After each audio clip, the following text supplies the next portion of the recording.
क्या 7 days study करके class 10 board में 75%, 85% या फिर 90% स्कोर कर सकते हैं? सुनने में तो इम्पॉसिबल लग रहा है, बट आज इस वीडियो में इसको पॉसिबल करेंगे। कम टाइम में हम अच्छा स्कोर ला सकते हैं अपने क्लास 10 बोर्ड में 80 से 85%। उसके लिए हमारे पास टाइम मात्र 7 डेज़ है। इसी 7 डेज़ के अंदर हम कुछ हैक्स को और कुछ रूल्स को फॉलो कर कर अच्छा मार्क्स ला सकते हैं। कैसे और क्या फॉलो करना है? तो this is Harsh Mishra class 10 last 7 days challenge. तो हमें पहले हाई स्कोरिंग टॉपिक को पढ़ना बहुत ज़्यादा ज़रूरी है, क्योंकि उस एग्ज़ाम में आते हैं। सो डू और डाई का वक्त आ चुका है। आज के इस वीडियो में हम मात्र 7 डेज़ के अंदर एक ऐसा चैलेंज और ऐसा रूल फॉलो करेंगे जिसके हेल्प से 7 डेज़ के अंदर हम अपना सिलेबस कंप्लीट करेंगे, जिसमें हमें स्कूल नहीं जाना, टाइम टेबल पर फॉलो नहीं करना और इसके साथ साथ हमें और कुछ भी चीज़ फॉलो नहीं करना। मात्र हमें 8, 10, 12 को फॉलो करना है। इसके मतलब कि पावर आवर स्ट्रेटजीज़ को फॉलो करना है, जिसमें नो डिस्ट्रैक्शन। आप अपने सोशल मीडिया से दूर हो जाओ, चाहे तो अपना फ़ोन को ऑफ कर दो या फिर अपने पढ़ने के टाइम फ़ोन का इस्तेमाल ना करें। चलिए तो शुरुआत करते हैं हमें 7 डेज़ क्या क्या पढ़ना है। तो 7 सब्जेक्ट वाइज 7 डेज़। तो साइंस में हमें स्टार्टिंग करना है चैप्टर 1 फर्स्ट डे, जिसमें पढ़ना है आवर इन्वायरमेंट और लाइट रिफ्रैक्शन एंड रिफ्रैक्शन। अब डे फर्स्ट तो हो गया, अब बढ़ते हैं नेक्स्ट डे की ओर, जो कि है डे सेकेंड। तो डे सेकेंड हमें क्या पढ़ना है? तो डे सेकेंड हमें पढ़ना है फर्स्ट एक चैप्टर को पूरा हमें रिवीजन करने के बाद चैप्टर सेकेंड की ओर बढ़ेंगे। डे सेकेंड, जिसमें हेरिटेटिव plus chemical reaction and equation. Third day human eye और एसिड बेस एंड साल्ट पढ़ना है। फोर्थ डे जो है साइंस में हमें पढ़ना है एक सबसे इम्पोर्टेंट चैप्टर जिसका नाम है लाइफ प्रोसेस और मेटल एंड नॉन मेटल। अब बढ़ते हैं अपने डे 5 की ओर, जिसमें हमें पढ़ना है electricity plus control and coordination. अब अगर बढ़ेंगे हम अपने डे 6 की ओर, जहाँ पढ़ना है reproduction and magnet effect of और करेंट। अब अगर बढ़ेंगे डे 7, जिसमें हमें साइंस में पढ़ना है अपने chapter carbon and it's compounds को। तो साइंस की तो चैप्टर क्लियर हो गए। डे 7 तक हमें 7 चैप्टर को कंप्लीट करना है, इट मीन्स चैप्टर 13। अब बढ़ते हैं next chapter chemical reaction and equation में क्या पढ़ना है। तो इसमें हमें आना चाहिए balance chemical equation. Next one is जो ज़्यादा इंपॉर्टेंट है वो है right and representing reaction. Next one is acid base and salt में हमें पढ़ना है pH scale and its importance. ये सारे टॉपिक सबसे मोस्ट इंपॉर्टेंट है आपके बोर्ड एग्जाम के लिए। नेक्स्ट चैप्टर जो है मेटल एंड नॉन मेटल, जिसमें हमें पढ़ना है reactivity series and reaction with water and acid. Next day how metal react, main topic of chapter 1। Next is carbon and compound में हमें पढ़ना है functional group and homologous series. Next one is life process, जिसमें हमें पढ़ना है nutrition and respiration. Next topic जो हमारा वो है कंट्रोल एंड कोऑर्डिनेशन, जिसमें हमें पढ़ना है nervous system and reflex action. Next one is the chapter is how do organs reproduce, जिसमें पढ़ना हमें सेक्सुअल एंड एसेक्सुअल रिप्रोडक्शन। अब बढ़ते हैं हम अपने नेक्स्ट चैप्टर की ओर, जो कि है हेरिटेटेड, जिसमें हमें पढ़ना मेंडल्स लॉ और ऑफ इनहेरिटेंस।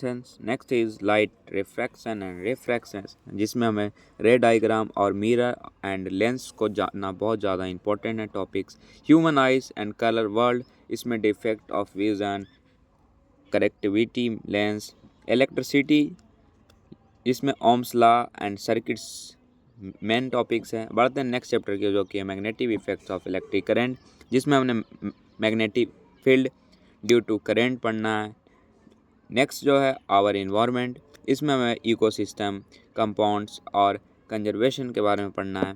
अब बढ़ते हैं नेक्स्ट टॉपिक की ओर, जो कि हमारा अब जो नेक्स्ट टॉपिक है हमारा वो है मैथ। तो अब मैथ की ओर अगर बढ़ते हैं, तो मैथ में हमें फर्स्ट डे पढ़ना है स्टैटिक और रियल नंबर्स। अब बढ़ते हैं डे सेकेंड की ओर, जिसमें हमें पढ़ना है polynomials and arithmetic progression. Next day पढ़ना हमें pair of linear equation and quadratic equation. Day 4 हमें पढ़ना है probability and introduce the trigonometry. अब बढ़ते हैं डे 5 की ओर, जिसमें हमें पढ़ना है कोऑर्डिनेट ज्योमेट्री और congruence of triangle. Congruence of triangle. Next day पढ़ना है application of trigonometry and circle. अब डे 7 हमें पढ़ना है area related to circle and surface area of volume. अब बढ़ते हैं नेक्स्ट बुक की ओर, नेक्स्ट सब्जेक्ट की ओर, जो कि है रियल नंबर। तो रियल नंबर में हमें पढ़ना है सबसे important topic, to proof a number is a irrational number. एक नंबर जो है वो कैसे इरेशनल नंबर है, ये हमें प्रूफ करने के लिए बोर्ड एग्जाम में 5 मार्क्स का आएगा। अब पॉलिनोमियल में हमें पढ़ना है relation between zero and coefficient. अब बढ़ते हैं नेक्स्ट चैप्टर की ओर, जो कि हमारा linear equation in two variable, जिसमें हमें ग्राफिकल मेथड और वर्ड प्रॉब्लम्स सारे क्वेश्चन आ सकते हैं आपके बोर्ड एग्जाम में। अब बढ़ते हैं नेक्स्ट चैप्टर की ओर, जो कि क्वाड्रेटिक इक्वेशन, जिसमें nature of roots and word problem पढ़ना है। इसमें भी speed of light, time taken by taps to fill water, इस टाइप्स के क्वेश्चन आपके बोर्ड एग्जाम में आएंगे। अब बढ़ते हैं नेक्स्ट चैप्टर की ओर, जो कि अरिथमेटिक प्रोग्रेस, जिसमें हमें सम ऑफ एन टर्म्स। और अब बढ़ते हैं नेक्स्ट चैप्टर की ओर, जो कि हमारा ट्रायंगल्स। तो हमें ट्रायंगल्स में सबसे इंपॉर्टेंट है कि कैसे कौन कौन टाइप्स के सिमिलरिटी ऑफ ट्रायंगल्स होते हैं। कोऑर्डिनेट ज्योमेट्री में डिस्टेंस फार्मूला आपको आना चाहिए। अब बढ़ते हैं नेक्स्ट चैप्टर की ओर, जो कि हमारा introduce of trigonometry, stand identity simplification.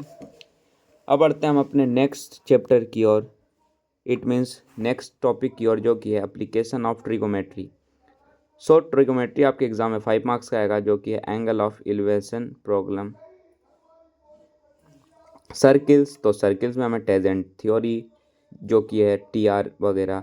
Area related to circle में हमें एरिया ऑफ सेक्टर पता होना चाहिए, क्योंकि ये सबसे मोस्ट इंपॉर्टेंट चैप्टर है।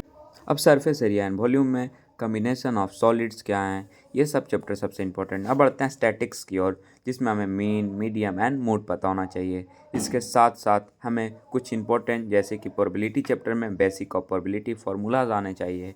अब बढ़ते हैं अगर नेक्स्ट चैप्टर की ओर, तो अब नेक्स्ट टॉपिक जो हमारा वो है सोशल साइंस। तो सोशल साइंस में क्या पढ़ना है, तो डे फर्स्ट जो है हमारा सोशल साइंस में पढ़ना है the rise of nationalism in Europe.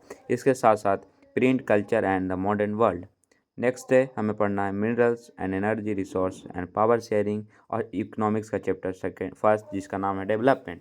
इसके साथ डे थर्ड की ओर बढ़ेंगे, तो जिसमें पढ़ना है जेंडर, रिलीजन एंड कास्ट, और इसके साथ इंडियन इकोनॉमिक्स का चैप्टर पढ़ना है। अब बढ़ते हैं डे 4 की ओर, जिसमें हमें पॉलिटिक पार्टीज, वाटर रिसोर्स और life lines of nation economic पढ़ना है। अब अगर बढ़ेंगे हम डे 5 की ओर, तो उसमें nationalism of in India, the making of global world and agriculture पढ़ना है। अब अगर हम डे 6 की ओर बढ़ें, तो डे 6 हमें outcomes of democracy, sector of India economics. अब बढ़ते हैं नेक्स्ट डे की ओर, it means last day, money create and resource and development. अब बढ़ते हैं हम नेक्स्ट चैप्टर की ओर, it means important chapter of social science. तो चैप्टर फर्स्ट, जिसका नाम है rise of nationalism in Europe. इसमें हमें पढ़ना है द एज ऑफ रिवोल्यूशन, जो 1830 से लेकर 1848 तक चला, मेकिंग ऑफ जर्मनी, इटली और nationalism in India towards civil disobedience. अब बढ़ते हैं नेक्स्ट चैप्टर के, जो कि print culture and modern world, जिसमें हमें सारे इंपॉर्टेंट यूरोप्स और अलग अलग रिवोल्यूशन जो इम्पैक्ट आए उसके बारे में जानना है। उस टॉपिक्स को ज़्यादा रिवीजन करने की ज़रूरत है। अब बढ़ते हैं हम नेक्स्ट बुक की ओर, जो कि है इट मीन्स नेक्स्ट सब्जेक्ट की ओर, जो कि है इंग्लिश। तो इंग्लिश में हमें पैसेज सेक्टर पहले पढ़ लेना है डे फर्स्ट। सेकेंड में हमें ग्रामर सेक्शन पे ध्यान देना है डे सेकेंड। डे थर्ड में हमें राइटिंग स्किल पे अपना फोकस करना है। Day fourth all prose chapter पढ़ लेना है, प्रोजेस चैप्टर जो कि इम्पोर्टेंट है। अब डे 5 हमें पढ़ना ऑल पोएट्री चैप्टर। डे 6 हमें ऑल सप्लीमेंट्री चैप्टर्स पढ़ लेने हैं। अब बढ़ते हैं डे 7 की ओर, जो कि हमारा लास्ट है, जिसमें हमें कंप्लीट सब्जेक्ट रिवीजन एक बार कर लेना है इंग्लिश का। अब बढ़ते हैं नेक्स्ट